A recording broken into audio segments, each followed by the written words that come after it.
M25 हे स्वस्तातले याच्यावर हे काय फरक तुमचं काय हे आहे का काय? नाही बऱ्यापैकी आता याला नाहीये मारून झाले म्हणून पावडर नाही पावडरी मिल्लू भुरी जो आहे ना वातावरण कोरडं असलं की भुरी येतोच, भुरी येणारच. पण भुरीला सल्फर आहे, पुन्हा क्रिस्टोफिल मिथाईल आहे, हे स्वस्त असले औषध, झायनेम आहे, मेटॅक्झिल आहे. तेवढं महाग त्याची गरज नाही. मग काय होतं माहिती का, आता तुम्हाला बाजार सापडेल म्हणून सापडेल आणि तेवढं महाग करून बाजार नाही सापडला तर तेच होते ना. कांद्यामध्ये एक पहिली गेली 5 वर्ष भाव सापडला म्हणून ते लुणा जमायले, तेच कांदा 4.5 रुपये उद्या कोण फवारेल?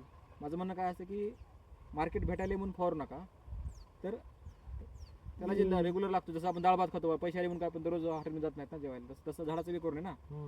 घराला पण म्हणजे आपल्याकडे समजा एखादा पैसे आले आज 1000-2000 तर आपण दररोज हॉटेलला जातो का? भाजी भाकरीच खातो ना. तसं पिकाचं तसंच आहे की भावाला म्हणून औषधं महागडे नाही घ्यायची, जे चालेल ते चालू द्यायचे. डिझीजचं बाकी चांगलं आहे, मग तुमचं बाकी चांगलं, तुमचं त्याच्यामध्ये मास्टर आहे ना. आता फक्त 2 गोष्टी करा, बाकी काय.